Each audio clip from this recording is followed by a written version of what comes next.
Thank you very much, and thank you very much for inviting me to speak here today.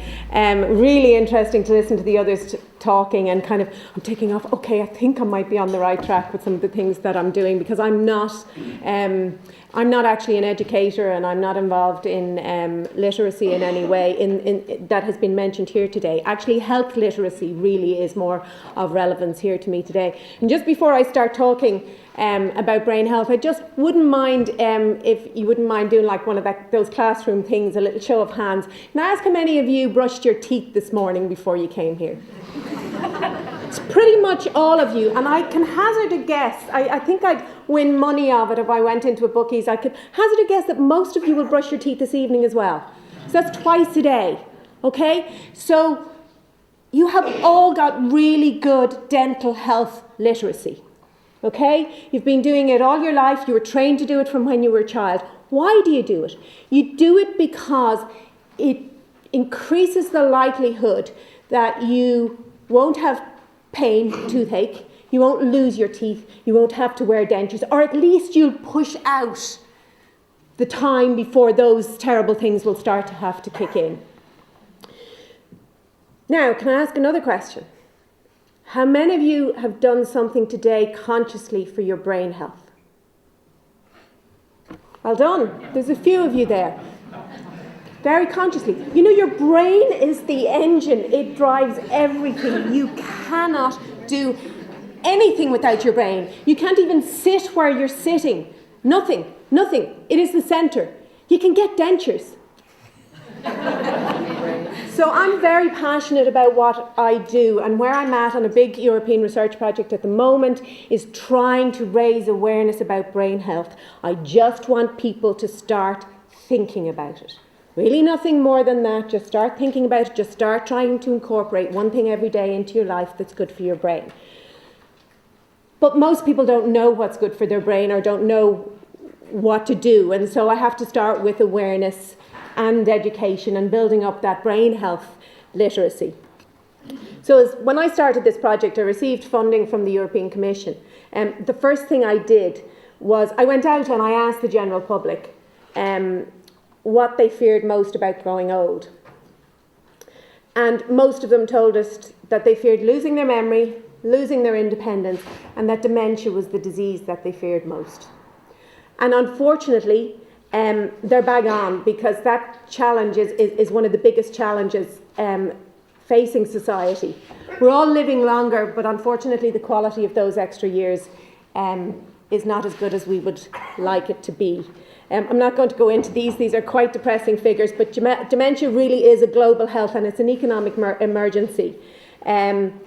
These figures, they're so big that sometimes it's really, really hard to take it on board. But if you just think that there's one new case every 4 seconds, so I'm going to be talking here for 20 minutes.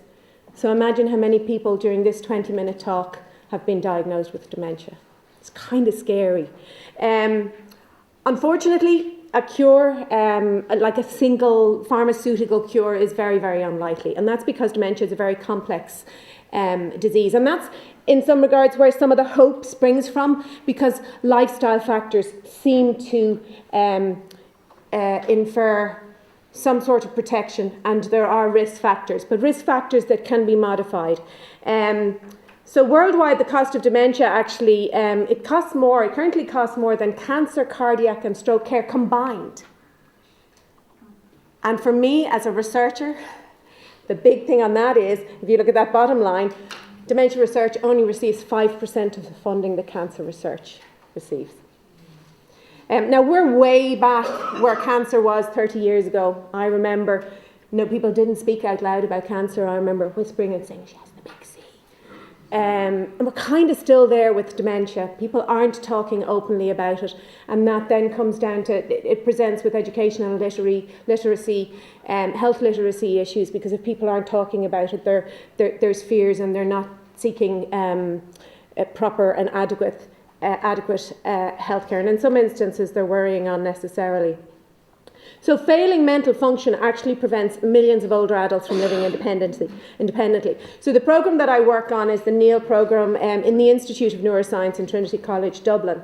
And our aim is to enable independent living and improve quality of life. And we do three things really. We conduct research that aims specifically at enhancing cognitive functions like memory and attention, those things that are all affected by diseases like dementia in later life. And then we also develop and evaluate interventions that are grounded in science. But it's really important for us that those interventions are scalable, because this is such a global problem.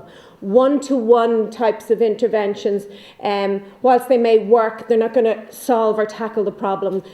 The solutions, in my regard, I'm a psychologist, by the way, the solutions in my regard come from educating and empowering individuals so that they can be proactive about their own health as much as possible. Because if there is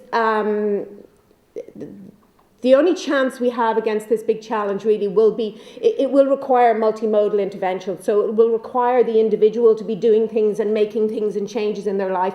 Kind of if you think in terms of things like cardiac health, there's genetic predispositions for those things, but, if you exercise, if you reduce your cholesterol, those sort of things, and then medication can help, cholesterol reducing medications can help, but it's always going to be a combined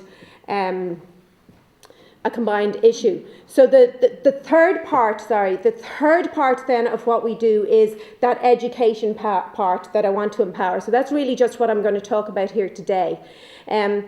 I really, really believe that knowledge is power. So I'm all about promoting health, raising awareness, decreasing stigma and tackling ageism are huge issues as well. Basically, in order to be scalable, a lot of what we have to do is online. And I harness everything that I can to try and improve health literacy. Poor health literacy is associated with inadequate self-management, and that's exactly really what we want people to be doing, is self-managing. Inadequate use of care, not knowing when you should be going to your doctor with memory issues. Is losing your keys actually really something you need to go to your doctor about? When is the time that actually you need to seek care? But it also, poor health literacy is also associated with lower participation in prevention. And that's a big issue for me, because I really think, you've got to give people the knowledge so that they can help prevent themselves, all of us. And as I said, the delayed health-seeking behaviours. And poor health literacy is associated with lower quality of life, higher rates of disease and higher rates of death. And then in turn increasing healthcare costs, because where prevention could have, come in earlier. I'm passionate about the fact that science is for sharing. I work in Trinity College Dublin, one of the great research centres in Ireland, but I see a lot of scientists talking to other scientists at niche conferences about really, really, really niche specific areas. As I said, knowledge is power, and we need to communicate it, and we need to get scientists, we need to make it part of what they do, is that their knowledge must be communicated to the general public, who at the end of the day pay for most of the research that's being conducted in some way through their taxes. With regard to what I'm going to talk about now, we are in our relatively early days of research in terms of brain health, in terms of what lifestyle factors can help to improve health. We have a lot of the ingredients. We don't quite have the full recipe. We know that certain lifestyle factors are correlated, with better brain health outcomes, and so I firmly believe that we should be giving the general public that knowledge now, so that they can, make their own decisions about whether they want to make lifestyle changes that may infer protection. We do need randomised controlled trials. They will come later, but we're in a similar place to where they were with cancer and smoking. There was a very, very long time before randomised controlled trials proved the link. We saw the correlations. People saw that people who smoked had an increased risk of developing lung cancer in specifics. So the Brain Health Awareness campaign that we're going to be launching on the 22nd of this month has 4 key messages. And this comes from, first of all, making people aware that your brain is constantly changing. Your behaviours and your experiences can help shape it at any age. So just sitting here in the room, your neurons are firing and you're changing your brain. Doing online educational courses, reading a book, they all change your brain, and you have the power. It's a two-way thing. I find that really, really fascinating, that you can keep building neurons in your brain. Your cognitive functions, like memory, don't necessarily get worse with age. Your brain is plastic and it can change even in late life. And the kind of plastic we're talking about is not the hard plastic on a case cover. It's more like putty or plasticine, that kind of plastic. There's a concept called cognitive reserve. I'll talk to you in a minute. It seems to offer protection against decline. There are specific risk factors and specific protective factors. And so it is possible and important to look after your brain health. So starting on the first one, decline is not inevitable. Pretty much most people, certainly me growing up, you just thought that as people got older, their memory got a bit dodgy. And in fact, we used to say people went into their dotage, when in fact probably now we know they were actually experiencing a disease-related decline. There are some changes with age, but they're not as bad as was once thought. The brain can actually remain relatively healthy and function well into old age. In fact, there's another talk I gave where I showed some people who've got PhDs in their 90s and master's degrees in their 80s. If it was part of normal aging, then we would all age in the same way. We'd all experience the same decline. Disease is actually the cause of most decline, and with advances in technologies like fMRI scanners, etc., we can now start to see and understand that. There are some issues, like there are with our physical body. We generally become slower, and that happens with our cognitive functioning too. And there is some decline with normal aging in the formation of memories for recent events. So we have to work a little bit harder at learning new information and remembering it. But a lot of those failures are not actually memory failures, they're failures of attention. We seem to, as we get older, get a little bit more absent-minded. So we're not actually attending with full focus to the information being presented to us. And if you're not attending with full focus to the information being presented to you, you haven't a hope in hell of remembering it, because you didn't take it in properly.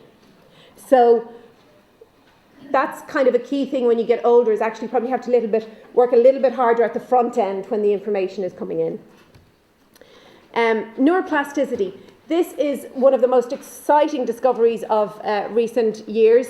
We used to think that the brain was set and hard, but now, like concrete, now it's really much more, the term plastic is what's used in science, but putty, I think, gives our plasticine mala, we used to call that in primary school. So it can be reshaped right throughout your life, and it can bend and adapt when faced with challenge. Now that challenge can be challenge associated with disease, or going to do a night course that you've never done before. I'm going to show you a little. We use animated films to explain some of our concepts. So I'm just going to play this little 2-minute film for you. Okay, so then the next concept that's related to this is a concept known as cognitive reserve. And it seems that some people can maintain better brain function even in the face of disease. And this resilience is linked to certain lifestyle factors. You can read all about it in detail on our website. Very briefly, though, I'm going to tell you about a tale of two brains. Post-mortem, when we look at two people's brains, we can find that both have the pathology, the disease in their brain associated with Alzheimer's disease. Only one of the individuals had the actual symptoms. The other person lived normally. Now, that's kind of pretty exciting to me as a scientist. I want to understand why both of them can have the disease and only one has the functional impact. And it's certain lifestyle factors seem to infer a protection. I'm very short on time, so I probably really won't go into that. But no, you're okay. We're flexible enough. Are you sure? Like your brain. Okay.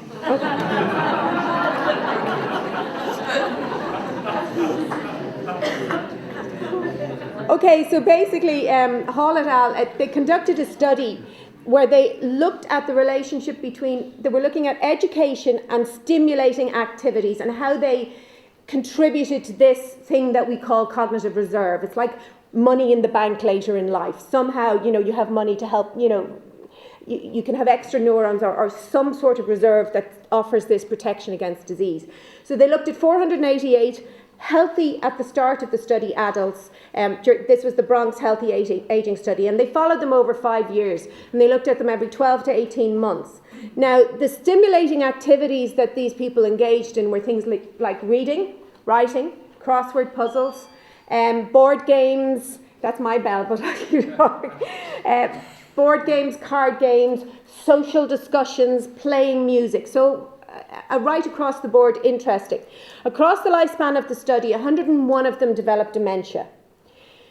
Interesting thing that they found was that for every activity day, now an activity day means one activity, 1 day a week, it delayed the onset of the rapid memory loss that you would see with dementia for 2 months. I think that's pretty damned exciting. It's only one study, as I said. There's lots of other studies beginning to show these relationships, but it's pretty exciting. And a really interesting thing is that the positive effect was, and there's a misspelling, independent of education level. And I have to say, I think one thing I'd love to do to get across to people is education is not for school or college, it's for life. We need to start having a much broader concept of what education is. And you don't need a teacher to be educated. You don't need a third party. You don't need another person. You can educate yourself, and you can build your brain and build those reserves so that you have some sort of protection in advance. And building these reserves isn't just for older people. I would love to be getting young children thinking about their brain health at the same time as we're getting them thinking about brushing their teeth, because it's across the lifespan. We don't know yet how this happens. It may be that it's simply more brain reserves. So when you do something, you get neurons. And the more you do something, the more neurons you get. So it could be just that you have more neurons and more connections, so that when disease hits, it damages these neurons, but you've still got these ones. And so for things like word finding difficulties, if the connection that brings you to the word for school is gone, if you've educated yourself and you have another word like learning establishment, that connection's still there. No, but it doesn't matter. The connection is still there, so you can still function. So you have much more connections. Or it may be that in these people, they have more compensatory processes. So it means that if there's damage to a certain part of the area, they learn to harness another part of their brain to engage in the activity, or they somehow bypass that and create a loop. You often see that kind of thing happening with stroke patients, and you learn how to do things the other way. A very simple way is if you break your right arm and you're right-handed, you start to learn over the course of the thing how to do things with your left hand. So it could be that, we don't know. But what we do know is that there are risk and protective factors, and it really is important and possible to look after your brain health. Now, the biggest risk factor, unfortunately, is age, and there's nothing that we can do about that. There seems to be some family history and some genetics, but it's difficult to tease that apart, because if you understand, families share lifestyles, generally. They share diets. They frequently have similar education levels, etc. So it's very hard to tease that apart. Down syndrome, fortunately, individuals with Down syndrome have a much, much higher risk of developing dementia. Did you know that smoking increases your risk of developing dementia? Excess drinking. No? Well, that's something that's very prevalent in Ireland. We do a lot of binge drinking, and it's not good for your brain, really. Midlife high blood pressure, if it's not controlled and managed. Type 2 diabetes. Huge increase in your risk for dementia. That's something that I really want to get out there, that message, because I think, if some people knew that, they might be more inclined to control their insulin levels. And then a really, really interesting one, loneliness and social isolation. And that's part of how we're set up as a society here. In a lot of Western cultures, we tend to live in peer groups. And so as you get older, your social networks die off. We need much more intergenerational contact, because there is a direct correlation between the density of your social networks and the density of your neural networks in your brain. And so we need a flip there, because otherwise, people just get lonely, isolated, and it impacts on their cognitive function. The protective factors are education.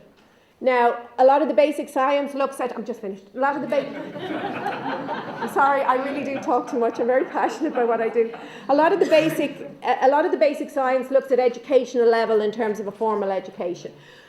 But occupation is also important. There's certain types of occupations that you have that can stimulate. Myself, I left school at 16. I went back to do my degree when I was in my 40s. I just think we live too long now for just one career or one lifespan or to change things. Personally, I think teaching and working with young students now, I think it's probably a better age to go to university, because you're passionate about what you do and what you learn. Exercise, physical exercise. Your brain is the biggest consumer of oxygen and nutrients in your body. You've got to exercise physically so that you can feed your brain. Mediterranean diet, there it is again. It comes up for lots of other reasons, but colourful vegetables, green vegetables, oily fish, they really seem to infer protection. Social connection, it's the converse of the social isolation problem. But you've got to get out there. And I believe getting out there online, is a way to do it. And we need to get more older adults online and get people connected, because people can go from online to offline. People can talk and then find out about a course or find out that there's something going on in their library, and they can become more connected that way. And then mental activity. And a lot of people who think they're doing something for their brain tend to do things like crosswords and Sudoku, etc. They make you very good at crosswords and Sudoku. We're not necessarily sure how good they make you. The thing is, change and learning is key. It's like going to the gym. If you keep doing the same thing, you kind of hit a plateau. Your brain can do it on autopilot. So you really got to keep pushing yourself to the next level. Whatever it is you do, when you've done that course, don't say, hey, I'm great, I did that course. Say, okay, what do I do next? It just has to be like that, and it has to be right across the lifespan. So that's it basically, really. All that information can be found on hellobrain.eu. The top tips for brain health are: get physically active, stay socially engaged, challenge your brain, manage stress, think young, think positive, and adapt your lifestyle to protect your brain. We did the key messages already, and we have an app that supports you, gives you little suggestions every day of what you can do to keep your brain healthy, just if you're wondering for things to do. But they can be very simple things. Thanks very much, and I'm sorry.